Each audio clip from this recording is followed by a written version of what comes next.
Well, a very good March Madness national holiday to all of you. Oh, wait, it's not a national holiday. I think it should be. Today is the start of March Madness. My bracket was busted within an hour because I picked Mississippi State to win against Michigan State. Should have known better. Never trust a Bulldog. But they lost that game. My bracket was already busted. I think I'm 4-3 for the first 7 games. So there we go on my picks. Nick, a very good evening to you. It is a fun day so far because we get to talk about a win that Ole Miss had over Southern Miss on Tuesday, but a very, very, very difficult weekend upcoming for the Rebels. Absolutely. This is a stretch of baseball where Ole Miss is really about to find out a lot about themselves, and they're going to find out in a hurry. Yeah, I agree 100%. Good night Tuesday night for the Rebels, but yeah, and we've said it, all year long. The schedule. It never is going to get easier, week in and weekend out. You're going to either be going to or hosting a team that is, coming to beat you and, has a very good chance to do so. So, yeah, tough task this weekend. And, yeah, just it's going to be tough going to Knoxville to get a series win. But without further ado, here we go. It's coming whether we like it or not. Yeah. It's like hide and seek. Ready or not, here it comes. And that's exactly what's happening. Tuesday night, great ending. It was not a great start for Ole Miss. They were pretty stagnant offensively for just over half of that game. They trailed 3-2 for what felt like an eternity in that game, and were leaving base runners on. It was kind of the same old story that we see from time to time. And then they came to life. They got a little help on some issues fielding for Southern Miss, particularly with the Luke Hill going to third. He was easily picked off, but the throw went into center field.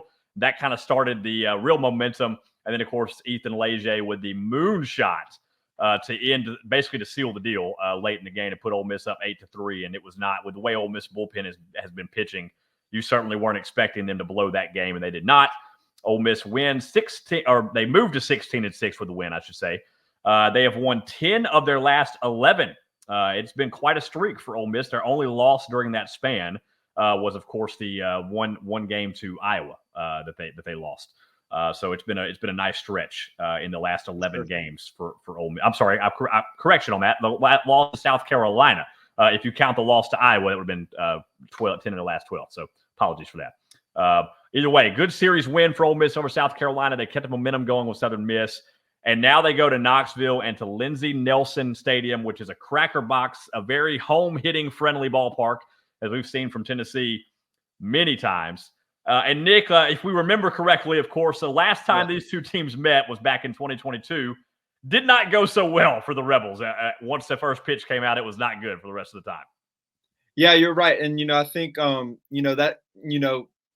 it's really not that big of a deal now because we end up winning that national championship. Yes. But, that weekend was, for many Ole Miss fans, I guess, probably easy to forget because it was not very memorable. So, I'm pretty sure they were ranked number 1 at the time when they came in. And then, Dylan DeLucia said some things after the game maybe he probably shouldn't have said. And, That we'll just leave that there. Dylan DeLucia ended up going, probably having one of the better seasons in Ole Miss baseball history as a pitcher, and we win a national championship. So that, we won't talk about it too much, but and ever since Tony Vitello's gotten to Knoxville, they've had some really, really good teams.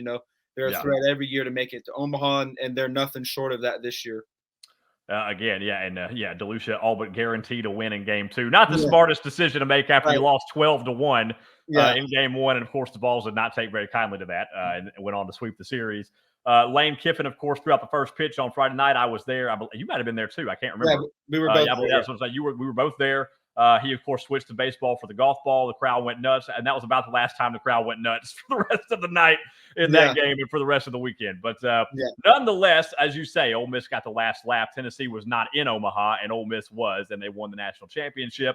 Did not play last year, and this year they come in with two very different outlooks on the season coming in. If you look at obviously the expectations for Tennessee, as you said, again, are to get to Omaha. They are Omaha or bust. That's kind of the mindset with them this year. Ole Miss, their projections were, well, can they do better than last year? Are they going to bounce back from what was a disastrous 2023? And so far, Ole Miss has lived up to their end of the bargain. They are 16-6. They've won their first SEC series. They are bouncing back to this point. Tennessee, you can't really say they're not living up to expectations, but they did lose their first SEC series on the road, mind you, to another national ranked team in Alabama who has been really, really good. They're going to be piping mad that they lost that series, and they're going to be looking for some revenge this weekend.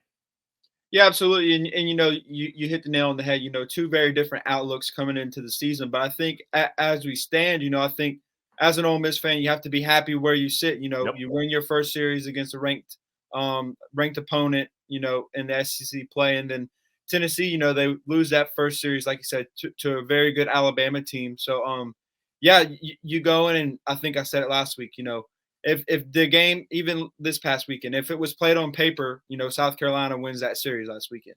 Yeah. But this game isn't played on paper, and same goes this weekend as it will for the rest of the year and for eternity for any sports. Game's not played on paper. So, but yeah, I mean, and you mentioned, it is a smaller stadium that they play in, but the good part about it is we get to hit in that same stadium. Yep. So, it's not like, whenever they come in, the fences move in. So, they've got a really deep lineup, so it's going to be a big task for our pitchers for sure. Yeah, it's going to be a big task for everybody, and obviously there's no love lost between these two teams. I mean, there's a lot of, I don't want to say hatred, but there's a lot of dislike amongst Ole Miss and Tennessee fans. Obviously, football is where you really see that just because of Lane Kiffin, but obviously there's just something about Ole Miss playing Tennessee. And Tony Vitello, of course, is very much a what's the word I'm looking for? A polarizing figure in the game of college baseball. Sure. He certainly is kind of right there with his players with their kind of, cocky arrogance. Is really what you could say. And I'm not saying that to take shots at the kids that play for Tennessee, but if you look at the way Tennessee plays baseball, they are very much a confident team. We'll put it that way. A very confident team. Yeah. They are very much, all about some balls and all about themselves, when they play. And Tony V's right there, kind of getting in the midst of all that. This is, if you look at the two clubhouses for Tennessee and Ole Miss, completely different into the spectrum. Totally different. Yeah. Yeah, 100%. I think you said it. It's kind of that new age baseball, younger coach. And Tennessee teams that you always, if you don't know anything about them, you can watch them and say, hey, this team is confident in what they're doing. They wear their feelings on their shoulders, as we have seen in the past, has come back to hurt them a few times. But yeah, and Tony V's right there with them, really is a player's coach, So, yeah, I mean, and you couldn't have said any better. The two clubhouses and kind of two different coaching philosophies outside of the game itself are very different. Yeah, and, but as much as you hate to say it as an Ole Miss fan, to Tony Vitello's credit, that has been to his benefit. I mean, he is he's a young, energetic firecracker of a coach, and he uses that to his advantage. And you see the type of players he gets in there. These young kids, they want to come into Tennessee and play for a nationally ranked top 10 baseball team. And he puts the coaches around him to help them succeed. And here we are. So there's certainly, you definitely can't take that away from Tony V as far as the way. Yeah, you might not like the way he coaches sometimes, but at the end of the day, Tennessee's a perennial top 10 team now ever since he took over. And they're 6-3 against Ole Miss ever since he took over as well. So he's doing something right as far as that goes. But then you look at Mike Bianco, just probably about the most chill guy as far as on field that you will ever encounter there. Now you'll see it every now and then. He'll come out and get kind of fired up and umpire over a big call. But for the most part, Mike doesn't say anything except when he's talking into that radio, telling his catcher what to throw or telling his catcher the pitch. Yeah, I agree. And like you said, it's just two totally different things. And you see it, it's and you mentioned, players want to go play for that. And a different kind of players almost too, one player wants to go play for that. And another player wants to go play for a guy like Bianco. So it's just different, and everyone different strokes for different folks. So, yeah, just excited and I think it's a good test. A lot has been made about the bullpen, and I think, again, this weekend they're going to be needed because, as their offenses, in my opinion, probably one of, if not the best in the country, just top to bottom. I was looking, I think it's their top 5 or 6 guys are all hitting over 300. So it's going to be a task for sure. It's going to be a task, and we'll, of course, talk about the bullpen and all that stuff a little bit later here in the show because Ole Miss bullpen has been lights out, and they will indeed be tested. We'll come back. We'll start breaking down the numbers for you. Stay with us. This is Hotty Toddy Talk, Ole Miss and Tennessee edition. Be right back.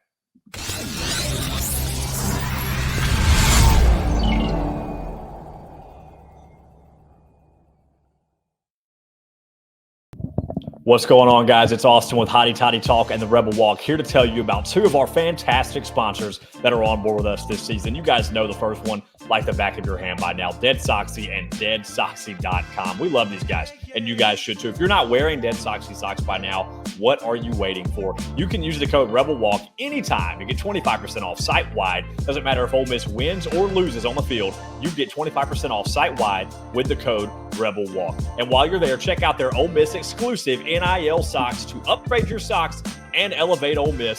Support Ole Miss athletics and specific Ole Miss athletes with their NIL exclusive socks. Check them out at deadsoxy.com. And secondly, we're thrilled to have on board with us this year Rebel Closet. If you're looking to refresh your wardrobe, get Rebel ready for less with Rebel Closet at 914 Jackson Avenue East. It's the best kept shopping secret in Oxford. Give them a call, 662-912-0393 with any questions that you may have, or check them out on Instagram at rebelcloset_OX.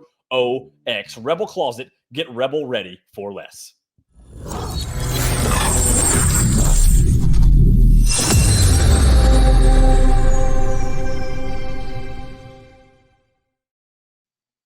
And welcome back to Hotty Toddy Talk. We are talking Ole Miss and Tennessee, a huge series this weekend up in Knoxville. Ole Miss, of course, looking for their second consecutive SEC series win to open conference play. Tennessee looking to bounce back after a series loss to open conference play at Alabama last weekend. Now, we're going to start, of course, with the offensive numbers because if you look at Tennessee's lineup, this is, I mean, again, I feel like we've said it every week, and to a point it's been true because obviously non-conference competition for the most part is not the same as what you see in conference competition. So you look at what Ole Miss has done every week. The team's been a little tougher and a little tougher and a little tougher. South Carolina was, of course, the toughest lineup they'd faced to that point. This Tennessee team, if you put them and South Carolina on paper next to each other, it is another level. The Volunteers are hitting, coming into this game, a whopping 322. They have 8 of their top 10 hitters hitting over 300. 8 of their top 10 hitters hitting over 300. Their top 2, Billy Amick and Blake Burke, are both hitting 375. Amick has 9 home runs. Burke has 8 home runs. He's just 2 home runs away from tying the school record that's currently held by Luke Lapicius from a couple years ago. I believe that's how you pronounce his last name. I may have butchered that, so I apologize if I did. It's been a couple years since he played for them. But they have hit 55 home runs, 55 to 209 RBIs. For comparison, Ole Miss, who you feel like has hit a lot of home runs, they've hit 35. So Tennessee has hit 20 more homers than the Rebels. There is no such thing as an easy out in this lineup. It doesn't matter who you get to, they're going to make you work, and every single one of them can hit. Yeah, absolutely. You nailed it. And I think part of the home run numbers is, and I hate to get into it, but I think part of it obviously is the smaller ball field that they play in. But that's not to take anything away from those hitters because, you still got to hit the ball hard in the air a pretty good way. So, yeah, it's and that's the thing we've seen with Tennessee for the past few years. They've been a team that constantly hits the ball, is tops in the league hitting the ball. And like you said, their top 2 hitters both, lead the team in home runs. So they have their top 2 hitters, not only, getting on base and drawing walks or whatever it may be, but they're also driving the ball at the ballpark. And, sometimes you see, some of those power hitters, typically don't have the high batting average, probably a little bit more swing and miss in their game, but their power hitters are not big swing and miss guys. You got Billy Amick and Blake Burke, both 14 and 13 strikeouts. So they're not striking out a ton. So it's going to be, for some of this season, Ole Miss pitching has kind of lived and died by the strikeout. And, we've talked about it a pretty good bit about pitching to contact, but with this team, I'm afraid if you do much of that, you're going to end up with a little bit of whiplash. So we're going to have to try and miss some barrels this weekend for sure.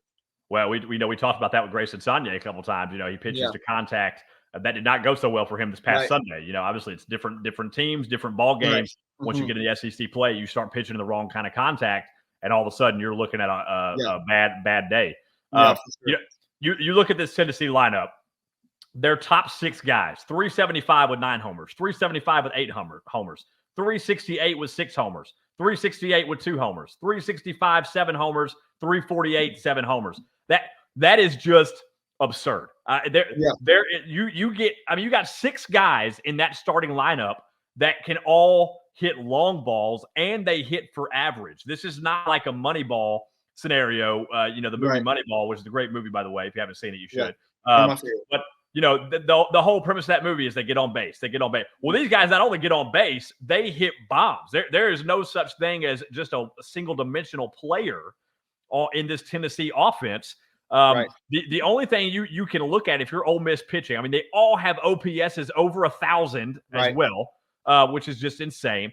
The only thing is they've struck out 186 times and they've taken 127 walks. So they've struck out a little bit more than they've walked. So you kind of have to hope for that if you're Ole Miss pitching. They are going to make you work every single at bat. And if you look at the control issues, particularly that like Gunnar Dennis has had his last couple outings, they're going to make you pay. You simply cannot afford that against this lineup.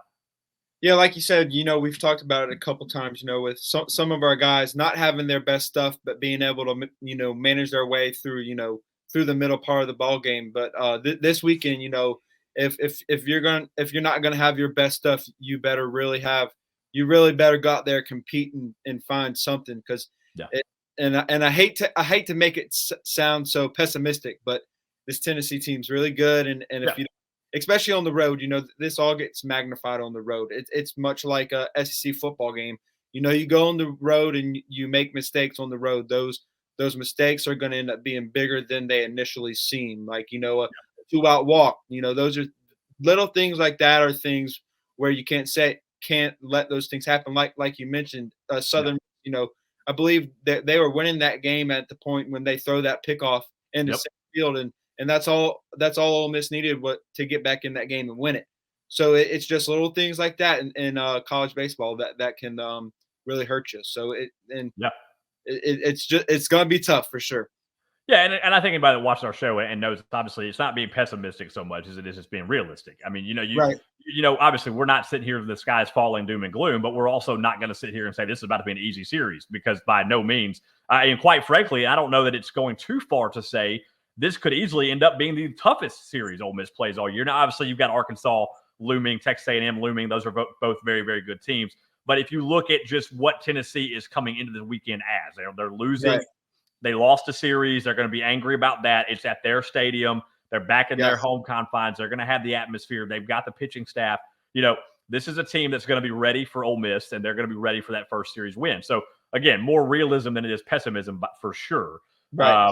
And again, like the biggest thing, like you mentioned, when you have 2 outs, you've got to get that 3rd out. You cannot afford to start walking guys. You can't afford to walk. You can't be ahead in a 2-strike count and then walk somebody. Right. And you cannot have the issues that we've seen communicating in the outfield. It's been a disaster for Ole Miss at times, not calling each other off. Now, Braden Randall's a freshman. He made a big mistake in the Southern Miss game. That was Ethan Groff's ball all day. Right. Why he was running out there to get it to begin with and not backing down, you never know. Again, freshman, he's going to make mistakes. Right. But little things like that, Tennessee is going to kill you if you do things like that. So you got to be clean. Every aspect of your game's got to be clean. If the pitchers are getting contact, you got to have good defense behind you. So, again, you don't want to put pressure on yourself and start getting tense, but you also have to understand this Tennessee team is not one that you can play around with. You play with fire with this Tennessee team, you will get burned. There's no you might get burned. You will get burned, 100%. Yeah, I totally agree. And it's kind of back to the, we're not pessimistic, realism, but this Ole Miss team's good and has a chance. I saw the D1 baseball, picks. Everyone picked Tennessee. This is a team that I think a lot of people nationally are still not too sure about. Wasn't, first weekend against South Carolina.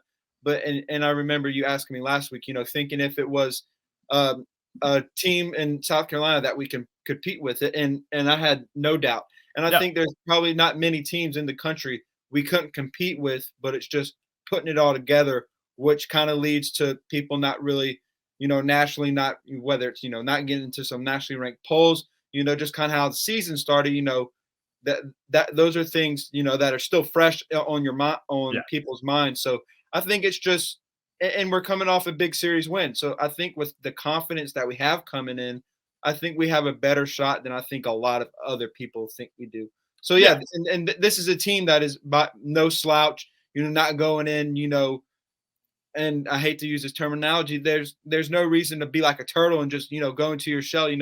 We've got a shot. We're playing really well lately, and I really like where we sit currently. Yeah, I agree with you. All right, we'll take one more quick break. We'll come back and we will break down a little bit of Ole Miss numbers, and we'll get into the pitching staff as well, because again, that's where the bread and butter is on that pitcher's mound. Be right back. Stay with us right here on Hotty Toddy Talk.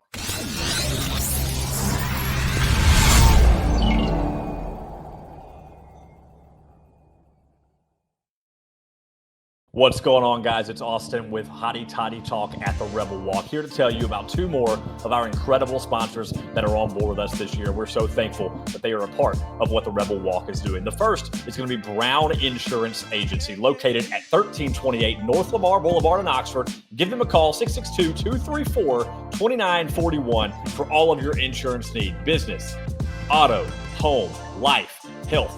Anything you need, check them out. Brown Insurance Agency, browninsurance.biz. And our second sponsor that we're so glad to have on board with us this year is Phoenix Embroidery Company. If you're looking for a one-stop shop for all of your embroidery or screen printing needs, check out Phoenix Embroidery Company, 2580 Jackson Avenue, right there in Oxford, 662-473-8085. Give John Eakes and his team at Phoenix Embroidery a call for the most professional screen printing and embroidery work you'll ever need. Phoenix Embroidery Company.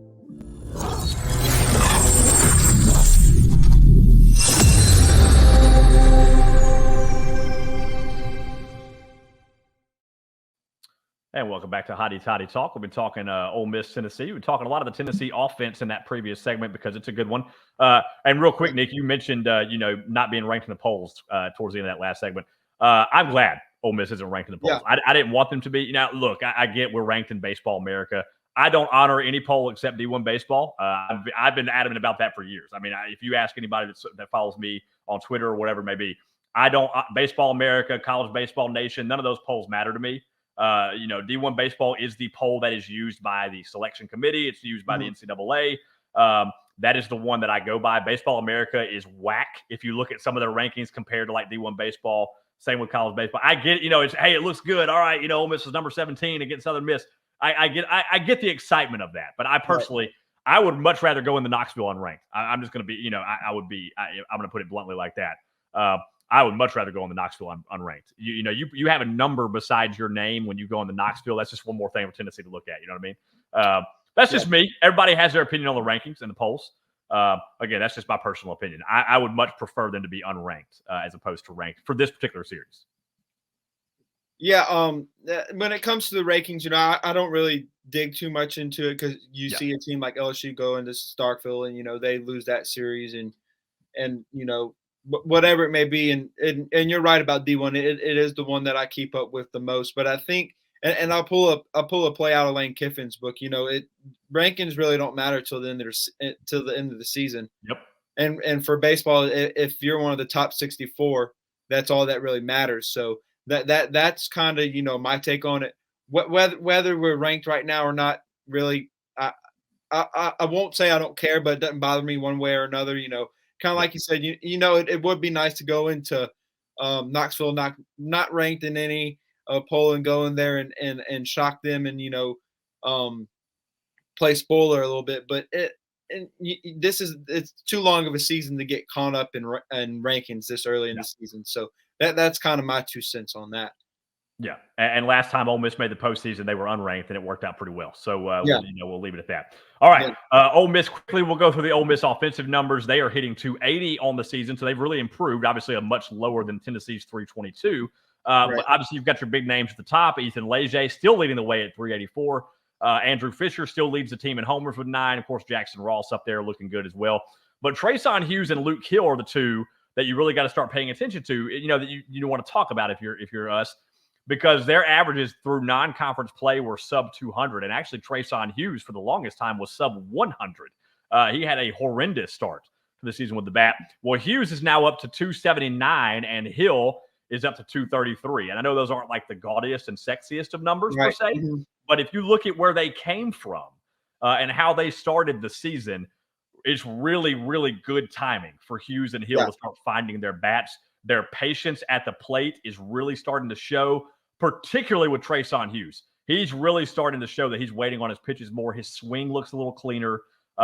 You know, Ole Miss really needs that. So it's really good to see them start to come to life a little bit.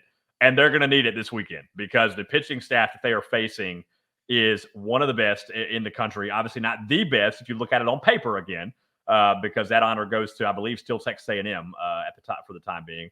I haven't double checked that since the Florida series. That may not be exactly correct now, but they're still in the top. Right.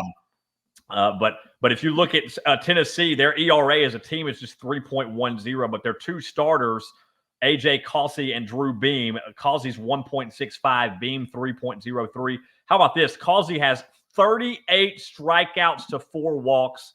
Beam is 26 to 4. The team has 211 strikeouts to just 68 walks. This is a team that does not walk batters, and that's where Ole Miss has made their money.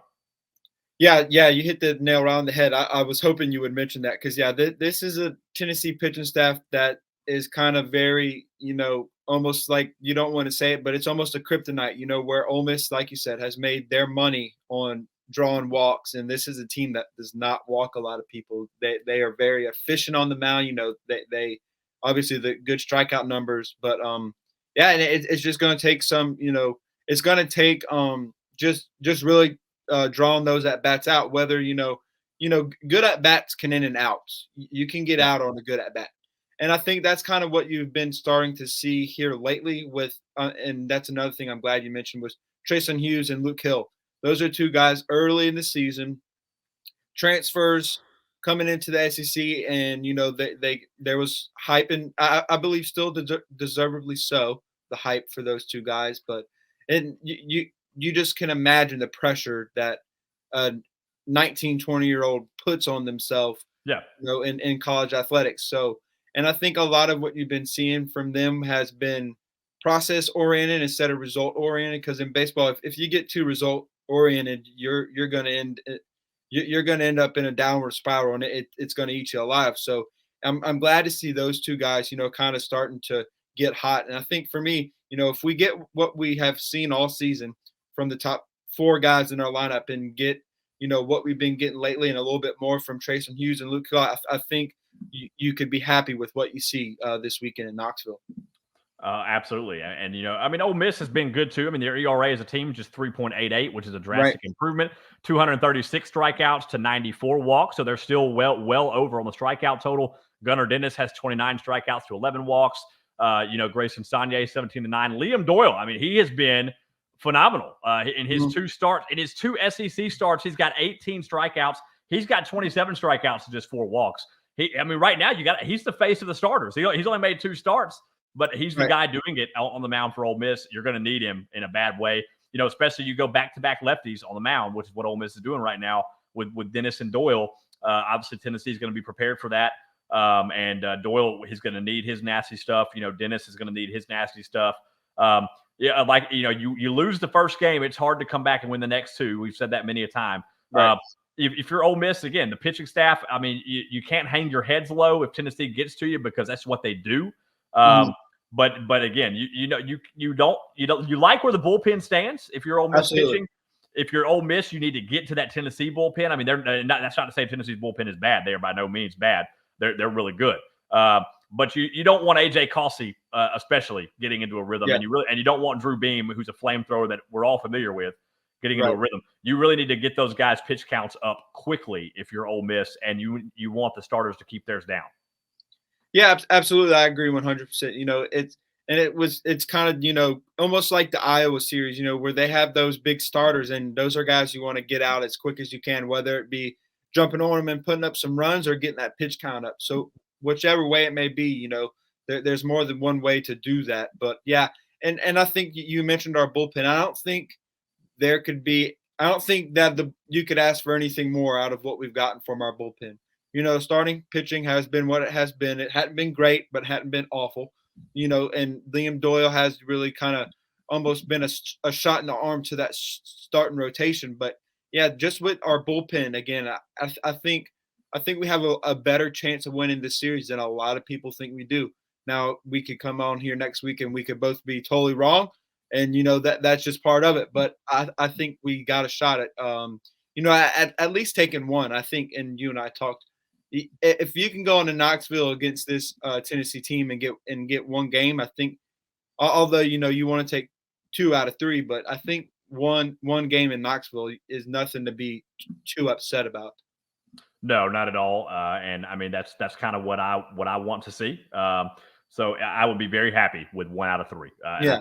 I think everybody would. So we'll see how it goes. Of course, these are, again, this is going to be the toughest series Ole Miss has faced to date, and will end up very likely being one of the toughest series they play all season long, just with what Tennessee is coming off of. Game 1 will be at 5:30 Central Time, 6:30, of course, up in Tennessee on the SEC Network, plus 5 p.m. on Saturday and noon on Sunday. Of course, all those times Central Time, even though Ole Miss will be in the Eastern Time Zone. That's the times you can watch them. All 3 of them will be on the SEC Network. Plus, a lot going on in the SEC this weekend. Arkansas, number 1 in the country, taking on number 23 Auburn.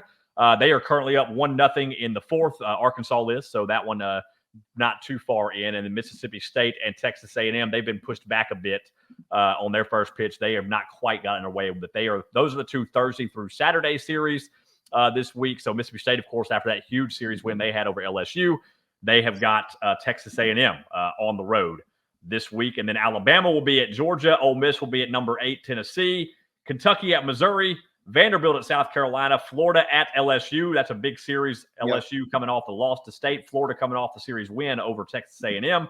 And then that's what you got in the SEC this week. So some big series once again this week in SEC baseball. Of course, the biggest one that we're concerned about is Ole Miss up in Knoxville to take on Tennessee. Again, game 1 is tomorrow, Friday, at 5:30 Central. Game 2, 5 o'clock on Saturday. Game 3, noon on Sunday. All 3 on the SEC Network Plus. We will talk to you guys again on Monday as usual, so stick around for that. Oh, and by the way, I forgot to mention this at the top of the show. If you are in my bracket group for the Rebel Walk for March Madness, you will get the winner is going to get a prize. I announced that on Twitter earlier today. The prize is a little bit in flux. And what I mean by that is, depending on what Ole Miss baseball does postseason-wise. If Ole Miss hosts a regional, then the prize will be, let's just say you might get a chance to attend one of those regional games. Obviously, if that does not happen or things don't work out for Ole Miss baseball postseason-wise, we're going to hook you up with something football-related, so stay tuned with that.